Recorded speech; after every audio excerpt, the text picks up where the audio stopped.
प्रश्न नंबर 1 क्या बोल रहा है, क्रमागत 5 संख्याओं का योग 270 है, तो दूसरी तथा पांचवी संख्या का योग क्या होगा।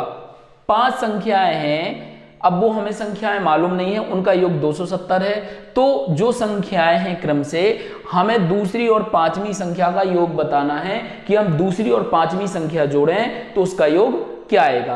तो देखो सबसे पहले ऐसे सवालों में हमें करना क्या है, ये 5 संख्याओं का योग है, कितनी संख्याओं का, 5। तो अगर हम इसमें 5 का भाग दे दें तो ये हमारी बीच की संख्या आ जाएगी। तो जो 270 है क्योंकि ये क्रमागत है, क्रम से है, तो 270 में हमने 5 का भाग दिया तो 5 25, यहां पर बचे 2, 20 5 चौके 20, 5 25 2 तो 20 5 चौके 20, यानी हमारी जो बीच की संख्या है वो है हमारी 54।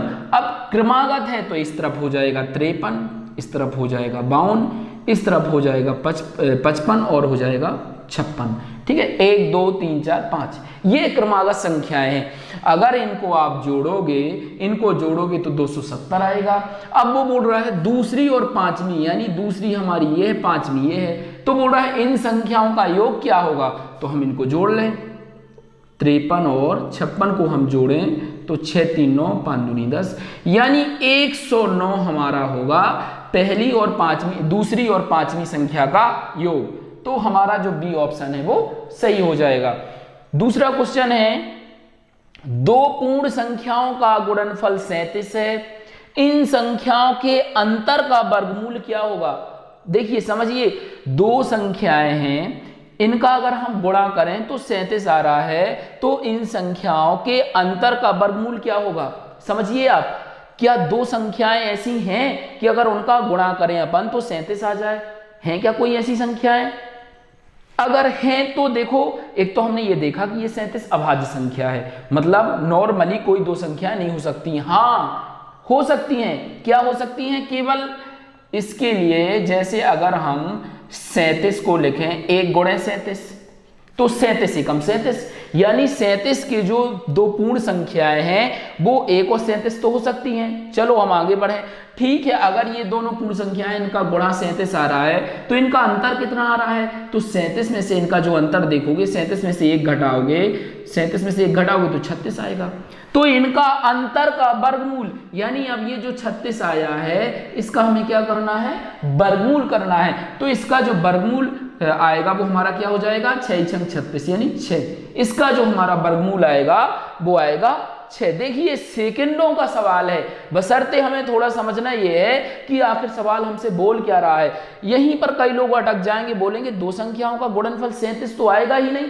क्यों नहीं आएगा, कई बार आ सकता है। इसके जैसे हमने ये लिया √37 इंटू √37, ये भी तो हो सकता है, लेकिन क्या ये एक पूर्ण संख्या है, अरे ये तो ये क्या है, अपरिमेय संख्या हो गई है ना। तो हमें क्या लेना है, ऐसी 2 पूर्ण संख्याएं लेना है। तो हमने देखा अगर 37 है तो 37, अगर 37 और 1 का गुणा करें हम तो 37 आ जाता है। अगर हम इनका अंतर निकालें तो 36 आ जाता है, और 36 का जो वर्गमूल है वो हमारा 6 हो जाता है। मतलब बी ऑप्शन हमारा सही हो जाएगा। फिर देखिए क्वेश्चन नंबर 3 क्या बोल रहा है, 2 संख्याओं का गुणनफल 1092 है, इनका योग इनके अंतर से 42 अधिक है, तो इनमें बड़ी संख्या क्या है। तो देखिए 2 संख्याओं का गुणनफल यानी a इंटू बी बराबर है 1092।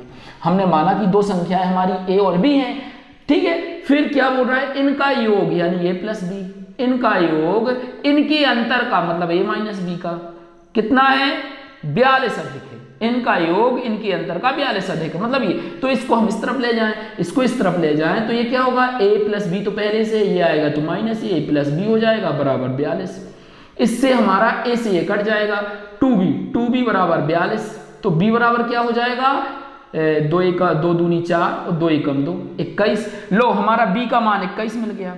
अब b का मान 21 मिला तो फिर हम a का मान निकाल लेंगे। यहाँ पर ने लिखा a गुणे 21 बराबर b, ये सॉरी 1092।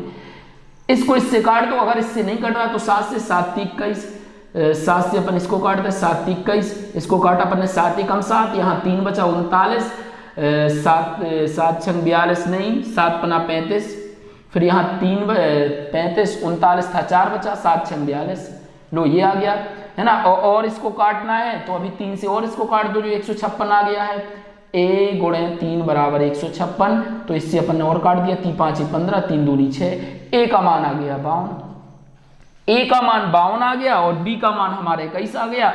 बोल क्या रहा है, कह रहा है तो ये बताइए कि इनमें जो सबसे बड़ी संख्या है कौन सी है, तो हमारी सबसे बड़ी संख्या हो जाएगी 52, यानी ये डी ऑप्शन हमारा सही हो जाएगा, है ना।